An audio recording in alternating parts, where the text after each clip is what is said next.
The opening series of the men's skiff 49er continued at Marseille Marina. It's a high-performance boat crewed by 2 people, and the athletes use trapeze harnesses to hang off the side of the boat to generate more speed. This is the course the sailors must navigate, 2 laps per race. New Zealand and Spain were leading overall, going into race 9, seen here right in the middle of the fleet. A third of the way up leg 1, the Spanish crew of Diego Bodin and Florian Trittel were sailing well, keeping themselves in a strong position. As they approached the first mark, tacking, the British boat crewed by James Peters and Flynn Sterrett appeared on their left. Then back up and around through the gate at Mark 2, it was the British boat followed by Spain. This is how the fleet looked, with New Zealand way back in 14th. With the finish line in view, the race for first was now between these 2 boats. It was an exciting finish. Great Britain got their first win of the regatta, lifting them up into 4th. And that second place finish put the Spaniards at the top of the overall standings.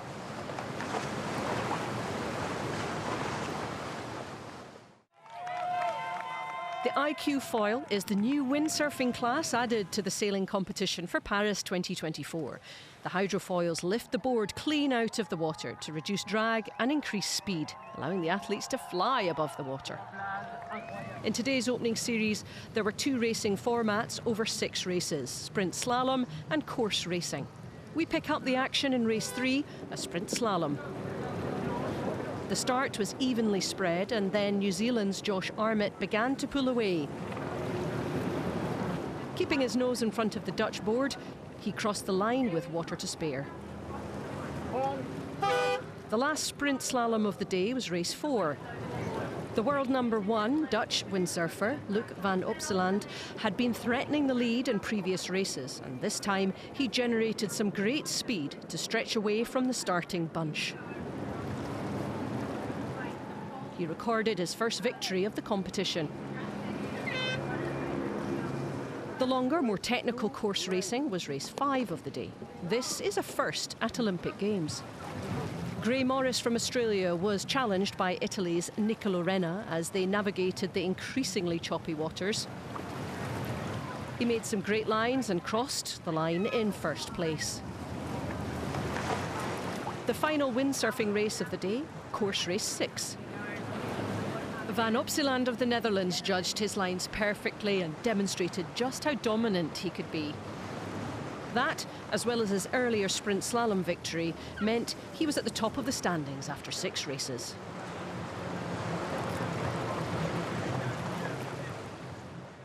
Once the wind fully kicks in, it was better. So hopefully tomorrow we'll wait a little bit longer on the beach and we got some good racing going when it's full on, and it'll be exciting, no?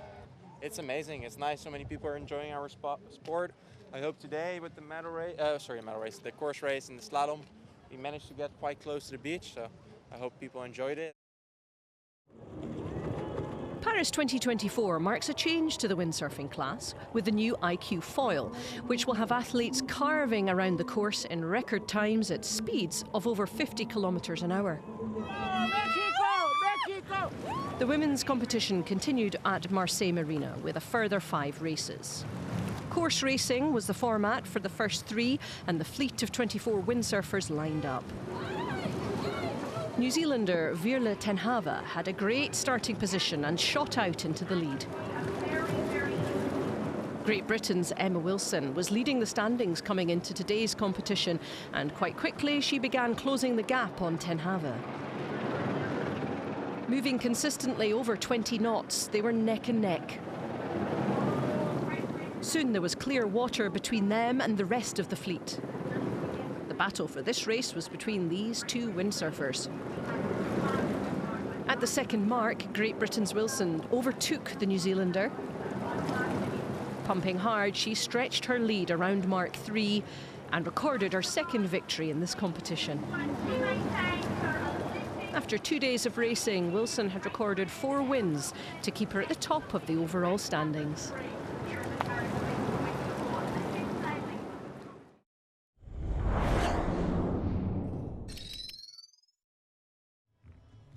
The men's kayak single category got underway at the sun-drenched Vers-sur-Marne Nautical Stadium. With 20 semi-final berths on offer, athletes would get 2 runs down the whitewater course. Only their fastest times would count towards qualification. Brazil's Pedro Gonçalves beautifully navigated the red upstream gates, as well as the green downstream gates. His fast first run left him well within the top 20. The French fans raised the noise levels, cheering on home athlete Titouan Castrik. He surprised many with the fastest of the first runs.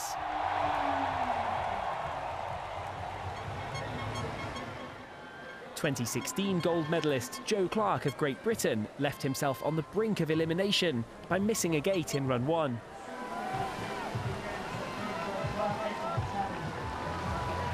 Slovakia's Jakub Gligar, a silver medalist at Tokyo 2020, got himself through.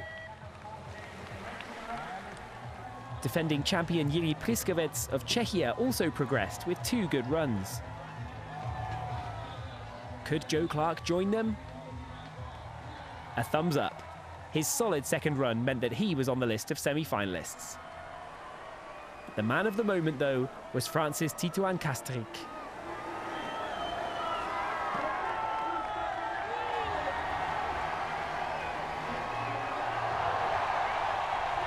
His second run more than 3 seconds faster than his first. Both of his times were quicker than anyone else, leaving him with the last run of the course in the semi-finals.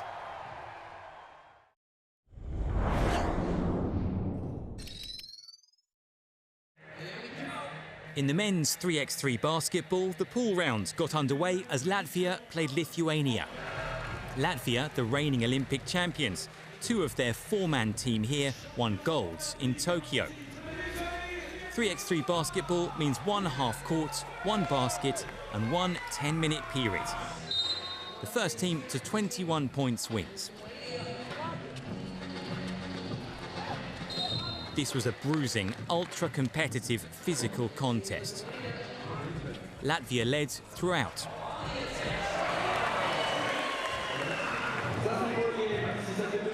This 2-pointer from Nauris Miezis gave them a 21-14 win.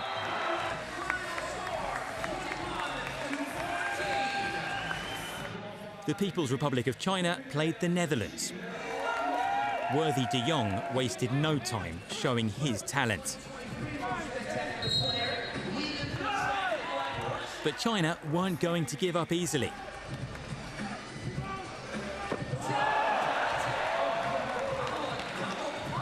A slim lead for the Netherlands. De Jong, the entertainer, was enjoying himself. With seconds left on the clock, Worthy de Jong finished the game early. Victory for the Netherlands, 21-16.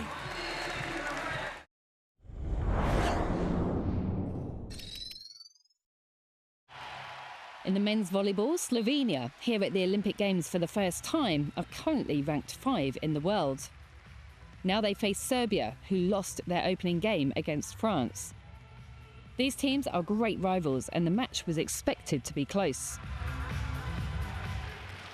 The first set was tight, but Slovenia kicked on and went 4 points clear deep in the first set, when Tonček Sterna, even with a dislocated finger, put this one away to give Slovenia 4 set points.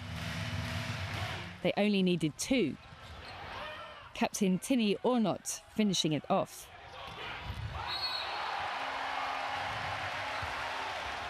Set 2 and Serbia quickly built a 4-point advantage when Sterna couldn't get this effort over the net, much to his frustration. Slovenia's Alan Pajenk took matters into his own hands. He served 3 aces out of 4 serves, this one just finding the line.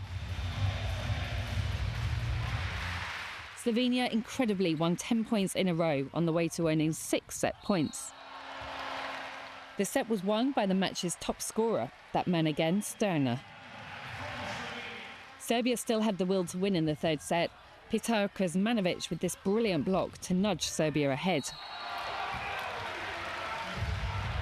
But ultimately, Slovenia were just too good. After an incredible point lasting 27 seconds, Clement Chebul finally put this one away.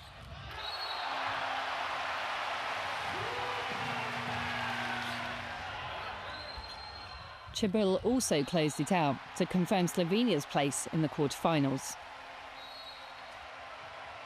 Slovenia overcame Serbia by 3-0, an amazing Olympic debut so far for Slovenia.